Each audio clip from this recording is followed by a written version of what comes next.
Господи Исусе Христе, Сине Божий, помилуй меня грешного. Отца и Сина и Светиот Дух.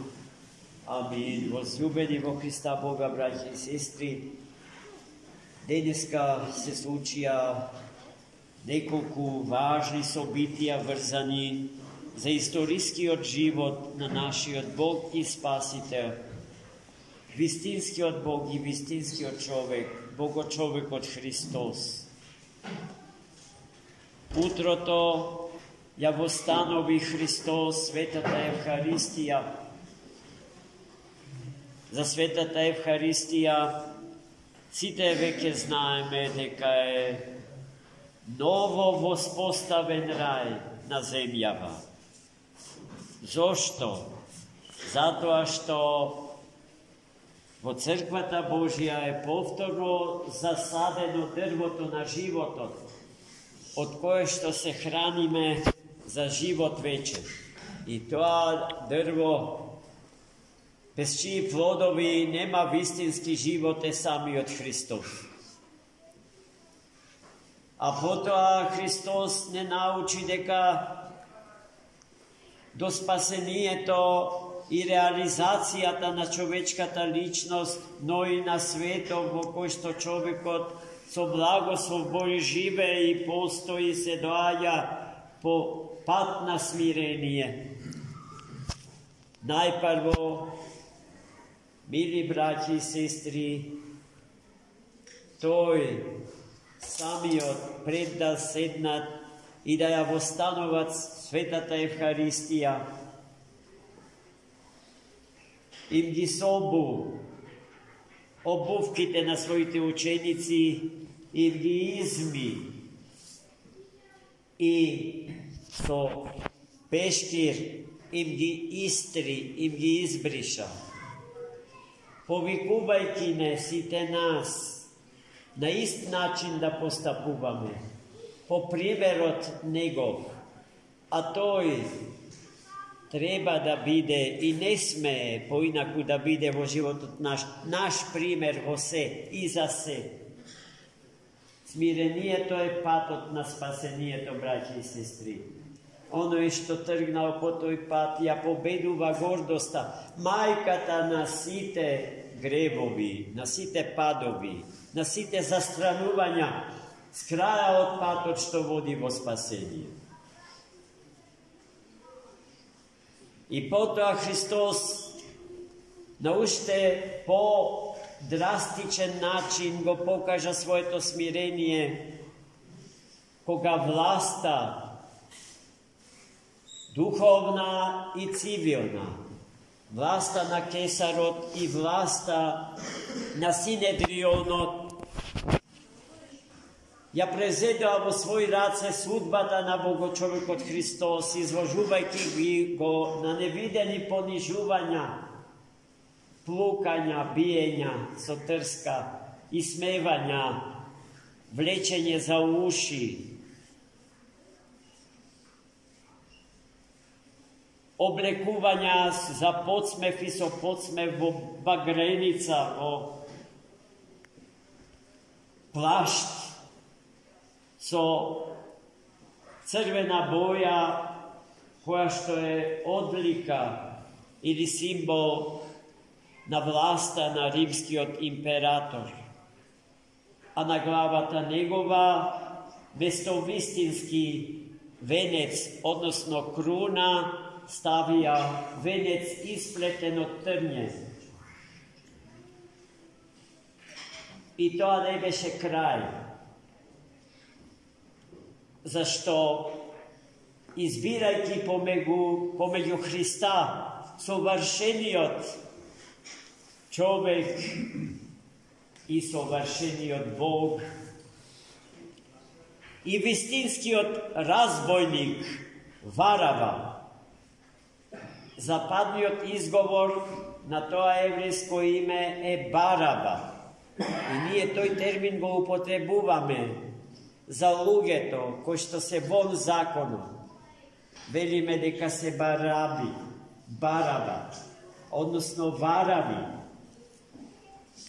Еврейскиот народ се определи за Бараба против Христос. И ја чувме диагнозата. Зависта беше причина за тоа. Христос ни на едно прашање што му ги поставуваше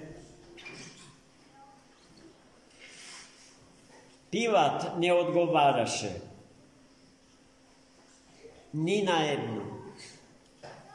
Бидејќи Бог не сака насила да влезе во нашиот живот со употреба на аргументи, со употреба на докази, со употреба на логички силогизми, еден вид, со употреба на еден вид духовна тиранија. Него треба да го препознаеме и сами да му пристапиме. И вечна заедница и постојана комуникација и општење со него да го споставиме. По наша слобода, по наша волја, а не под присила.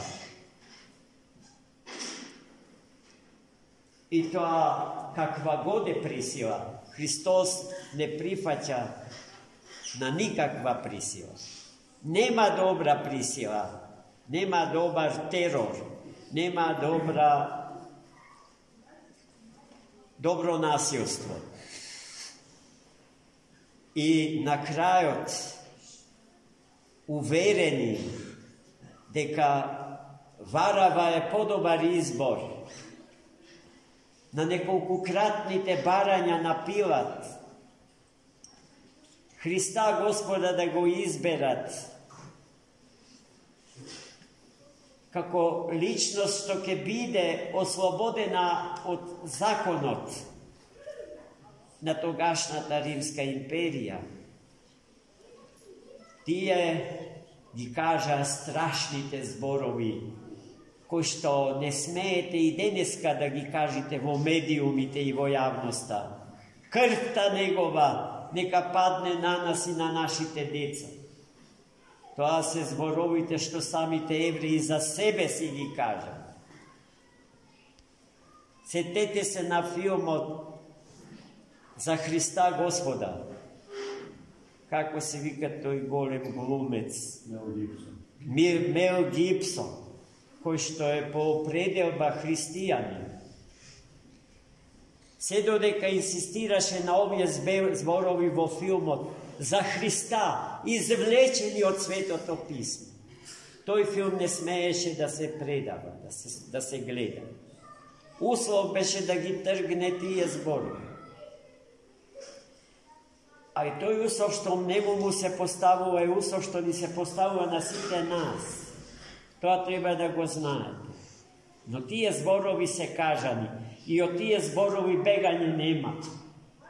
После тоа Христос срамно од Пилата е предаден, знаејќи дека невин човек предава, за да им удоволи, за да им угоди, за да се поштеди себе си.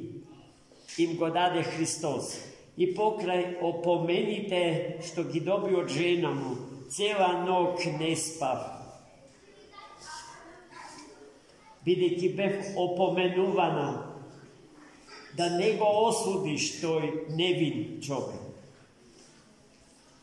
И гледајте, се случи злосторство и тоа злосторство секојдневно и секогаш одново се повторува во сите така наречени светски институции, во кој што човештвото бара правда и сатисфакција за своите страданија, заборавајќи дека до тие вредности може да дојде само доколку остане верен на Бога, на Христа, зарад нас распнатиот и воскреснатиот. Најмили мои, утре, денес убиениот Христос на крстот ќе биде погребен pogrebeniето Христово ќе се изврши на утреното што ќе го служиме во овој свет храм на Богородица Мајка, Мајката на нашиот Бог и Спасител, во 18 часот, приквечер. Верувам дека ќе се најдеме сите на ова исто место и дека тагата што утре ќе ја доживееме, а веќе ни е нанесена од вчера почнувајќи и денеска, е нешто што веднаш потоа ќе се преобрази во невидана радост, во радоста на Светата Пасха Христова, во радоста од победата што тој ја извојува над смртта. Амин. За многу години.